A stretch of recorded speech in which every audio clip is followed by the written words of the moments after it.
Bismillahirrahmanirrahim. Assalamualaikum warahmatullahi wabarakatuh.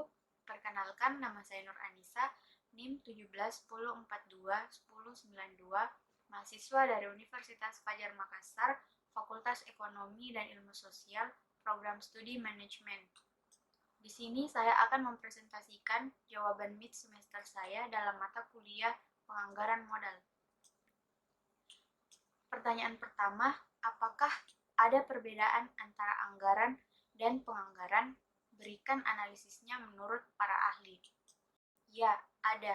Karena menurut Munandar, anggaran adalah suatu rencana yang disusun secara sistematis yang meliputi seluruh kegiatan perusahaan yang dinyatakan dalam unit atau kesatuan moneter yang berlaku untuk jangka waktu atau periode tertentu yang akan datang.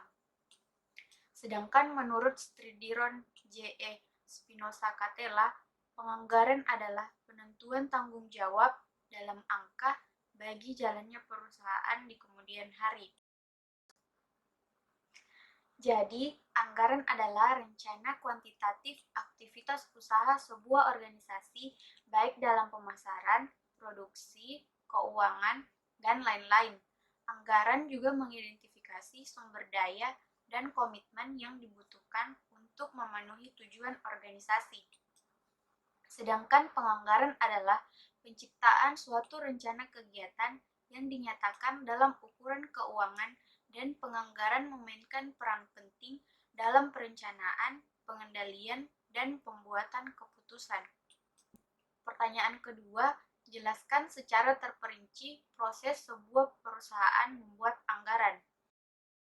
Langkah pertama yaitu penentuan pedoman anggaran, di mana pedoman ini dapat ditentukan berdasarkan anggaran belanja selama 1 tahun sebelum dengan penyesuaian kegiatan tahun anggaran berikutnya. Langkah kedua yaitu persiapan anggaran.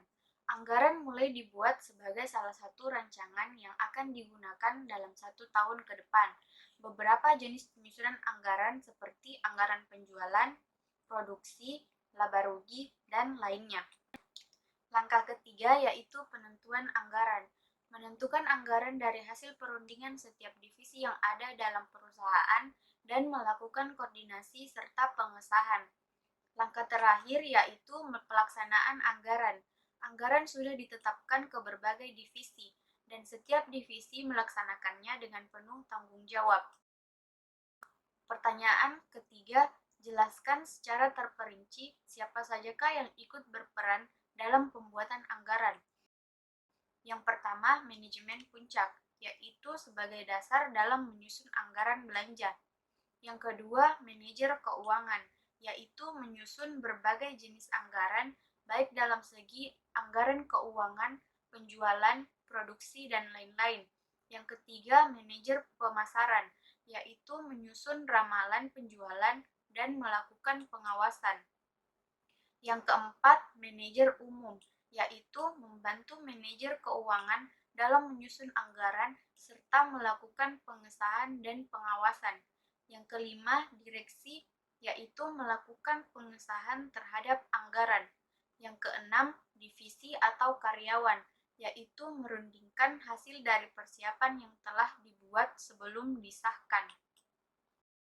Pertanyaan keempat, kemukakan pendapat kalian mengenai anggaran perusahaan yang ideal itu seperti apa? Penganggaran dapat dikatakan ideal jika sistem penganggaran mampu menciptakan kongruensi tujuan.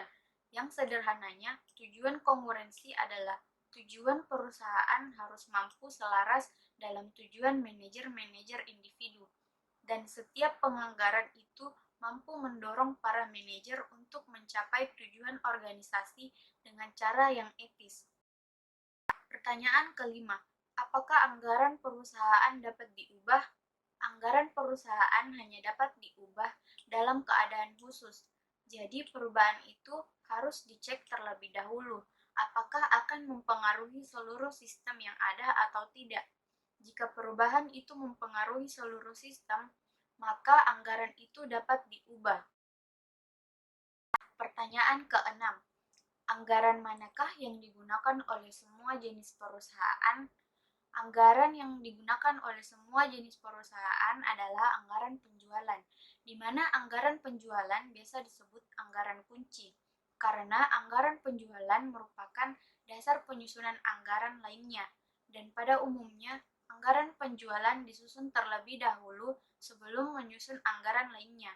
Berhasil tidaknya suatu perusahaan tergantung pada keberhasilan bagian pemasaran dalam meningkatkan penjualan. Pertanyaan terakhir, setujukah kalian jika perusahaan ingin menggunakan anggaran yang sama dengan anggaran tahun lalu? Saya tidak setuju, karena anggaran hanya bisa dijadikan sebagai pedoman untuk pembuatan anggaran selanjutnya. Keadaan internal atau eksternal perusahaan juga tidak sama dengan keadaan-keadaan setiap tahunnya. Dengan itu, anggaran perusahaan sebaiknya dibuat berbeda dengan anggaran sebelumnya. Dan di sini kita juga bisa melihat perubahan atau perkembangan perusahaan setiap tahunnya. Mungkin itu yang dapat saya sampaikan. Kurang dan lebihnya mohon dimaafkan. Wassalamualaikum warahmatullahi wabarakatuh.